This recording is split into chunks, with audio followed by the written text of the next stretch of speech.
Crafters, how are we today? Today I decided that I wanted to do something that I've been meaning to do for a while, and that is I'm going to do a book review series. Today I'm going to start with one of the more interesting books that I've read along my journey. It's not necessarily beginner friendly. And what I mean by beginner in this sense is if you have just learned what Wicca is, if you have just learned what witchcraft is, if you have, just kind of stumbled upon the path of paganism, something like that.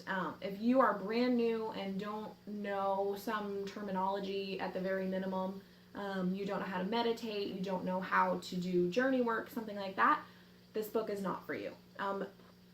The reason being is that this book is Dark Moon Mysteries. This book is about working on yourself. And I don't mean like diet and exercise will make you feel great, because it will.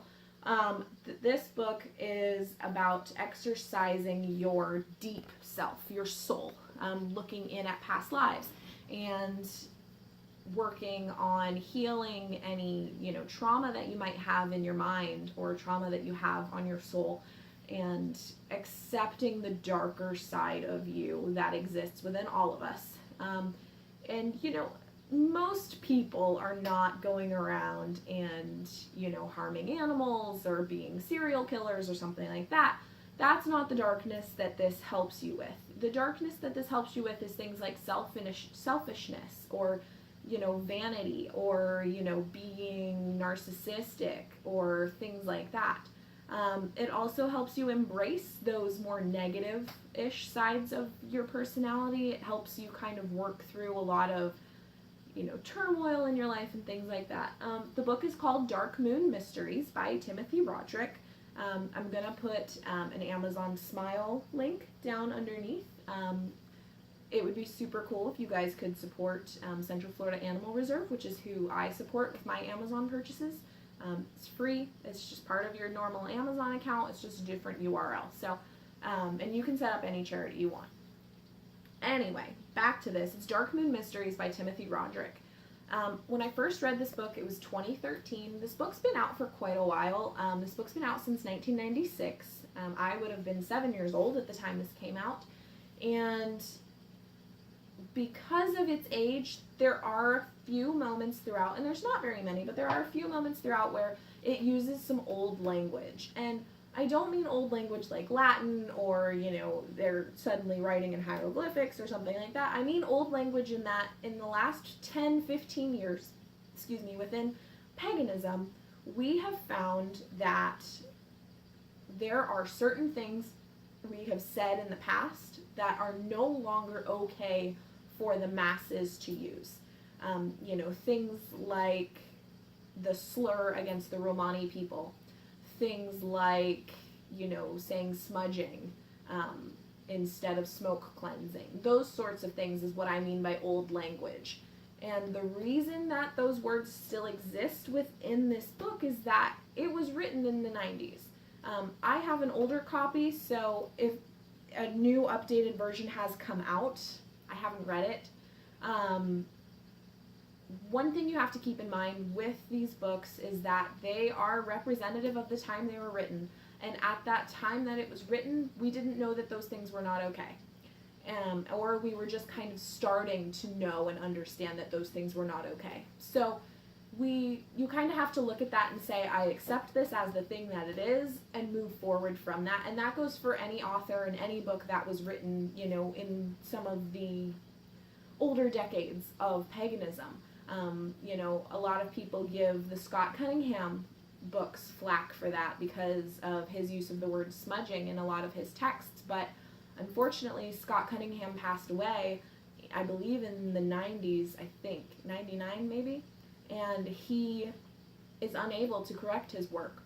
And the publishing house could go ahead and do that, but then it would be kind of like a plagiarism thing. So you kind of have to accept a lot of these older texts that if the author is not able to correct them for whatever reason, that's acceptable. If an author is still around and able to apologize and or correct the information to the updated way of thinking about it and they refuse to, that's when you have a problematic author, and that's when you run into a problem. Don't just turn away from a book because a few reviews online say it has problematic language throughout and the author, is unable to correct it. Having the inability to correct something and having the ability to but refusing are two very different things. So, into this book we go. This book starts out, it's very easy to get through. It's, it's pretty thin. I mean, it's only about a half inch. This book starts with Dark Moon Wisdom, and then it moves into the different types of spiral meditations and workings you can work through. One of the great things about this book is that it contains journaling sections. There are craft projects with it that you can do. There are incense recipes and rituals and a wonderful appendix. This book is so full of information, even though it's only this thick. I truly love this book, and I don't come across a lot of books that I absolutely love, but I have yet to come across a work by Timothy Roderick that I wasn't completely obsessed with. I'm actually working my way through his second Year in a Day book, which I can see right from where I'm sitting because it's right by my desk. I'm going to talk about his Wicca Year in a Day series in another book or another video because that deserves its own video. It's so good. The thing I love about Roderick's works are that a lot of his witchcraft texts are workbooks in and of themselves. So yes, you can just read through it and get the information, but he kind of asks the reader to look into his works and kind of do their own research on the side, which is super helpful. The other great thing that I know a lot of people are going to love about his stuff are that in every single chapter, he has a bibliography. And then another bibliography is located at the back of the book, which is about, I think, 5 pages long. Yeah, it's 4.5 pages long, his bibliography, and it's wonderful. To find really in-depth sourcing, down to the page number where he got it from, is super, super hard to find in a good book, especially in a Llewellyn text, because they're kind of known for kind of fudging their sources a little bit at times. I do not have hate for Llewellyn text. I think they're wonderful.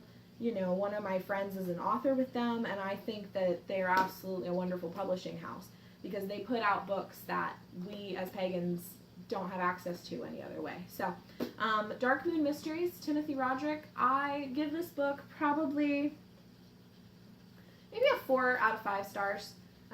The reason for not getting that 5th star, even though I completely love the author and give the author 5 for 5, is just because it is a hard book. It's not a book that you're going to pick up and suddenly feel great about yourself. It's not. It's going to call you out on your stuff. It's going to make you feel like crap at times, but it's for a darn good reason. And it really, really helps you work through a lot of stuff that you didn't know you had to work through. The meditations are easy to follow. The rituals are very easy to, follow along with. There are a few instances where some of the incense, recipes don't match up with what's written in the index. So there are a few editing issues to be found. But other than that, I really love this book. I don't have too many problems with it. Hi, baby. The dog wants attention. So I don't have too many issues with it. So I think that this is just a really good book. If you guys want to pick this book up, you can, support the author when you can. And then if you're worried about your budget, this book, I don't have the original pricing on it. I would assume that this one would run about $14, $15 in the US.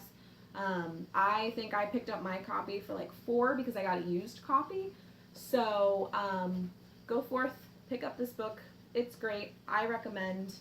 And yeah, so that's my review. Plus, have you guys seen this? Look at that cover. It's beautiful. It's absolutely gorgeous. So coming up here on Thrift Crafters, we are going to do another thrifty haul video in December for the Yule season. I think Alair and I are going to each give ourselves $10 each and go and pick up some type of Yule Christmassy decoration. And then we are also planning on doing a live video in January, maybe like mid to late January, early February, right around the in-bulk season. Then we have some super exciting news that I'm going to be sharing with you guys in January. And no, I'm not having a baby. Let's just get that out there right now. And then I think we are going to announce our video lineup for the first half of the 2019 year. So hope you guys stick around. If you haven't yet, go ahead and hit that subscribe button because we have new stuff all the time. Don't forget, check us out on Instagram. We have a brand new Instagram account where Alair and I both will post stuff throughout the week. We're going to be so active on there, you guys, especially when I'm on my trip to Arizona at the end of December to go see my mom. And then we have our Tumblr page too, where I'm constantly sharing a bunch of like craft tutorials and, you know, posting all of our new videos and things like that. So enjoy. I hope you guys have a wonderful, wonderful Thanksgiving in the US and have a wonderful holiday season. I will talk to you guys later.